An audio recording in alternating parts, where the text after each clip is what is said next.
চলে এসেছি কেরালা সিরিজের শেষ পর্বের ভিডিও নিয়ে, আথিরাপল্লী ওয়াটারফলস। হ্যাঁ, আগের পরের ভিডিওতে আপনারা দেখেছেন মুন্নারের সৌন্দর্য, আর আজ কেরালা সিরিজের শেষ পর্বের ভিডিও আথিরাপল্লী ওয়াটারফলসে আমরা যাব। তার জন্য মুন্নার থেকেই ভোরবেলা বাসের ওপরে রওনা দিয়ে দিয়েছিলাম এর্নাকুলাম তথা আলুভার পথে।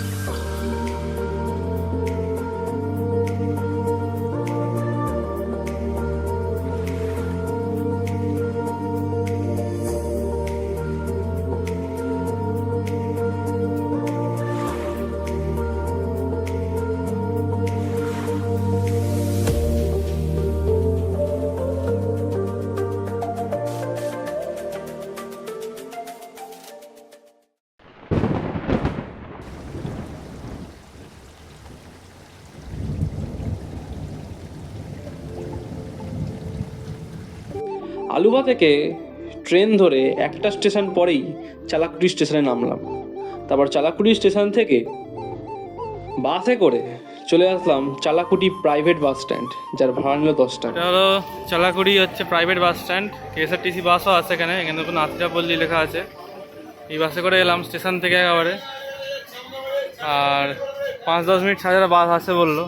এখন বাস নেই, কিছুক্ষণ পরেই আসবে। চালাকুড়ি প্রাইভেট বাস স্ট্যান্ড, স্টেশন থেকে ভাড়া নিল হচ্ছে 10 টাকা করে।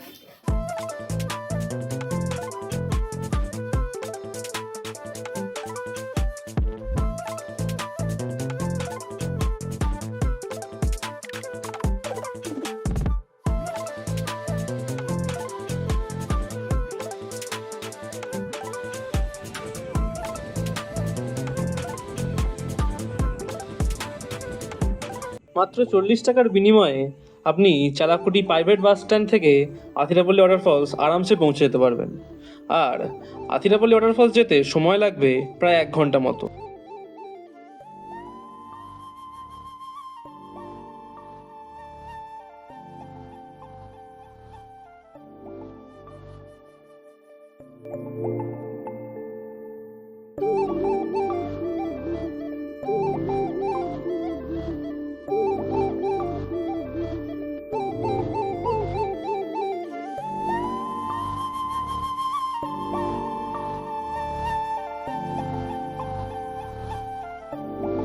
দূরে সবুজ পাহাড়, ঘন অরণ্য আর রবার গাছের মধ্য দিয়ে আপনার বাস আপনাকে নিয়ে চলে যাবে আথিরাপল্লী ওয়াটারফলসের সেই অপূর্ব সৌন্দর্য মহিমায়, যেটা আপনি বারবার উপভোগ করতে চান আপনার জীবনে।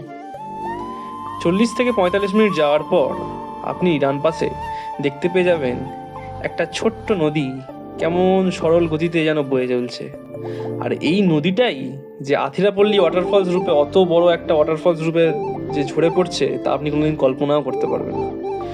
আপনি ভাবতেও পারবেন না যে এই শান্ত নীরব নদীটার স্রোত এইভাবে আছড়ে পড়তে পারে ধরিত্রীর বুকে।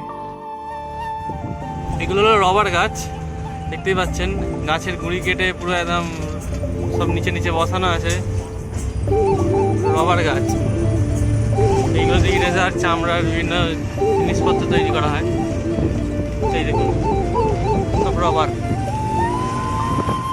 হোমস্টে, হোটেল প্রচুর আছে আথিরাপল্লী ওয়াটারফলসের কাছে। আপনারা যা ভাবছেন যে আথিরাপল্লী ওয়াটারফলসে এসেই বাড়ি ফিরতে হবে কি, বা গাড়ি পাবেন কি না, গাড়ি তো অবশ্যই পেয়ে যাবেন। আমিও তো যাবো, যাওয়ার সময় দেখাবো। এখন বাজে 1টা বেজে গেছে।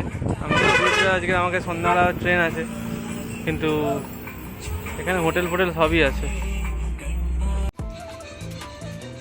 ভিডিওর শেষে খরচের লিস্টটা দিয়ে দেবো, ওটা দেখে নিতে একদম মিস করবেন না। আর ভিডিওটা ভালো লাগলে অবশ্যই সাবস্ক্রাইব করবেন। এতটা অবধি ভালো লাগলে, আগে এখনো জার্নি বাকি আছে। আথিরাপল্লী ওয়াটারফলসে নামিয়ে দিল একদম ওয়াটারফলসের এই গেটের সামনে। এটা হলো ওয়াটারফলসের গেট, তাই আমরা সামনে যাব। এদিকে আছে ছাপড়া ওয়াটারফলস আর বালসাল ওয়াটারফলস।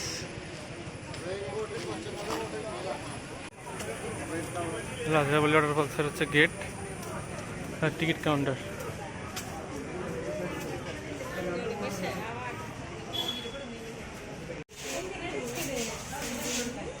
এবারে ট্যুরের কলেজের আইডি কার্ড সঙ্গে থাকায় 20 টাকার মধ্যেই টিকিটটা হয়ে গেল, না হলে আপনাকে 50 টাকা দিতে হতো। আপনি যদি স্টুডেন্ট হন আর আপনার যদি কাছে আইডি কার্ড থাকে, as a student ID card, তো আপনাকে 20 টাকা দিলেই হয়ে যাবে। জীবনে কলেজে হয়তো আইডি কার্ড নিয়ে যেতে ভুলে গেলেও এখানে আইডি কার্ড নিয়ে যেতে ভুলিনি। কষ্ট হয়, আপনি জায়গায় জায়গায় বসার জায়গা আছে, বসতে পারেন।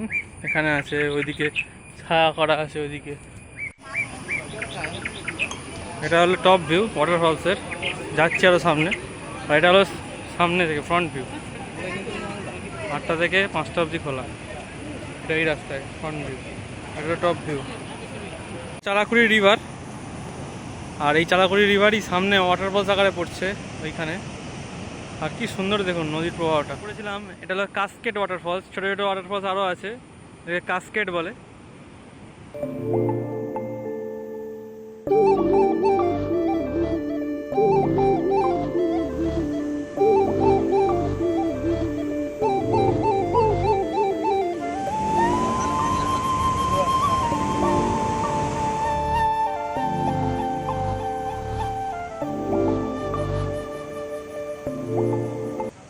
টপ ভিউয়ে পৌঁছানোর জন্য গেট থেকে মাত্র 200 মিটার হাঁটলেই টপ ভিউ পেয়ে যাবেন। আর ওখানেই চালাকুড়ি রিভারটা দেখতে পাবেন, আর আথিরাপল্লী ওয়াটারফলসের টপ ভিউ দেখতে পাবেন। এরপর নিচে যাচ্ছি ফ্রন্ট ভিউ দেখতে। কতটা হাঁটতে হবে এখনও বলতে পারছি না, তবে ওখানে পৌঁছে আমি জানাচ্ছি। आँखों में लिखे तूने तो मुझको देने को छा कविताएं, धक धक धड़कन बोले तू के दरवाजे पे दस्तक छोड़। টপ ভিউ থেকে ফ্রন্ট ভিউতে পৌঁছাতে আপনার সময় লাগবে প্রায় 15 মিনিট মতন।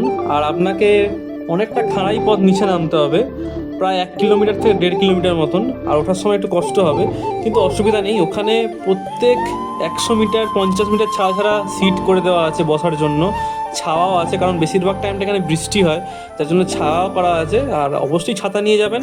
আর ওয়াটারফলসের স্রোত আর জলের তোর এতটাই জোরে, তো আপনি ওয়াটারফলসের সামনে গেলে ভিজে যাবেন। তো সুন্দর ছিল ছাতা নিয়ে যাবেন আথিরাপল্লী ওয়াটারফলস ভিজিট করার জন্য।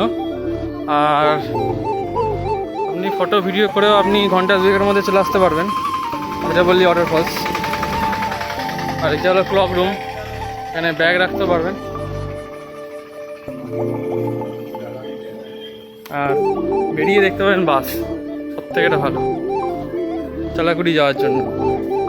চালাকুড়ি যাওয়ার বাসও পেয়ে যাবেন এখান থেকে। আর এদিকে সোজা হচ্ছে চাপড়া ওয়াটারফলস। যাওয়ার বাস, এটা আথিরাপল্লী থেকে চালাকুড়ি যাবে। এই বাসে করে আবার ফিরবো, হয়ে গেল ভিজিট করা। আর ওদিকে ছোটো ছোটো টেম্পো অটো আছে, যেগুলো হচ্ছে চাপড়া ওয়াটারফলস যায়। তাহলে দেখতে দেখতে কীভাবেই না সময় কেটে যায়। আর আমারও ঠিক এইভাবেই কেটে গেল 9 থেকে 10 দিন, তাও আবার গডস ওন কান্ট্রি কেরালায়, ভগবানের নিজের শহর কেরালায়। আর এই কেরালাতে ঘুরতে টোটাল কত খরচ হলো টোটাল, তার জন্য আমি আলাদা করে একটা ভিডিও বানিয়ে দেবো 5 থেকে 7 মিনিটের। আর এই আথিরাপল্লী ওয়াটারফলস ঘুরতে আসার জন্য কত খরচ হলো তার হিসেবটা আমি এখনই বলছি। আপনারা পারলে স্ক্রিনশট তুলে নিন। দেখতে দেখতে এইভাবেই একটা বড় সফর একটা গল্পে পরিণত হয়ে গেল। আর এই গল্প সারা জীবন স্মৃতিতে থেকে যাবে, স্মৃতির পাতায় থেকে যাবে। আর এই স্মৃতিচারণ করেই আমরা জীবনে এগিয়ে চলবো। আবার দেখা হবে একটা পরের ভিডিওতে। আশা করছি খুবই ভালো থাকবেন। ধন্যবাদ, নমস্কার।